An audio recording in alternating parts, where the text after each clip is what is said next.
not to be the ribald creature of habit that I thought her to be. Instead of being angelic, she hid a tempestuous naivety that was curled up inside of her, coiled like a tree outside of her door, ready to spring to life. The realization that the simplest of bunnies that you might meet on the street could turn out to be rheumatoid at heart brought a swell's misogynist attitude bubbling to the surface like a lava flow under pressure. The constant disappointments were stripping life of its texture. The thing that's lost on me that would cause a person to join any movement, when the bulk or miserably failed from the start, any group that resorts to violence as expression is one that has run out of options or support. Movements that end this way are flawed fatally. It may be either the message or the messenger. In most cases, the enthusiasm knows no bounds and the messenger would never admit weakness, so it would have to be the message itself that is lacking. With their back to the wall and the space of discourse and discussion shrinking around them, they lash out in dangerous abandon, wearing not the raiment of peace prophet tidy on the dusted shelf, but the guerrilla soldier's ruddy grimace like the fresh tears of sexual frustration.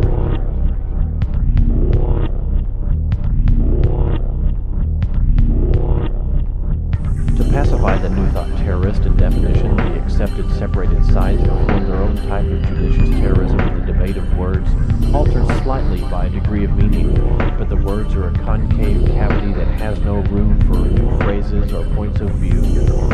New thought is censured. New thought is quickly labeled and dismissed without ever having sifted through it for some sort of wisdom.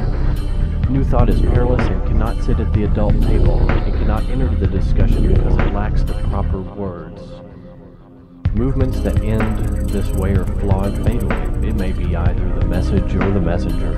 In most cases, the enthusiasm knows no bounds and the messenger would never admit weakness, so it would have to be the message itself that is lacking. With their back to the wall and the space of discourse and discussion shrinking around them, they lash out in dangerous abandon, wearing not the raiment of peace prophet tidy on the dusted shelf, but the guerrilla soldier's ruddy grimace like the fresh tears of sexual frustration.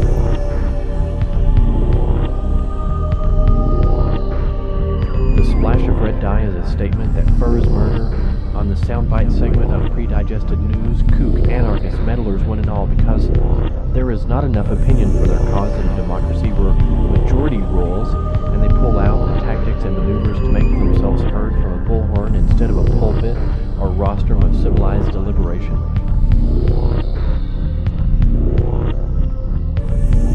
The group that resorts to violence in the sanctified name of a cause unwittingly promotes but one thing: the violence itself. The violence itself. It is a specious argument that connects the rights of man, or political intentions, with wholesale mayhem and destruction willy-nilly. The flock that placidly follows such a line of thought has left the forum long ago, and has lost the perspective needed to offer constructive insights and observations. Implacable as they might be, no law of the savage garden or basic right of living allows for thrusting a violent barb of ideas at another man. Eurythmia cannot be reached on an earth that contains more than one being and the means with which to communicate.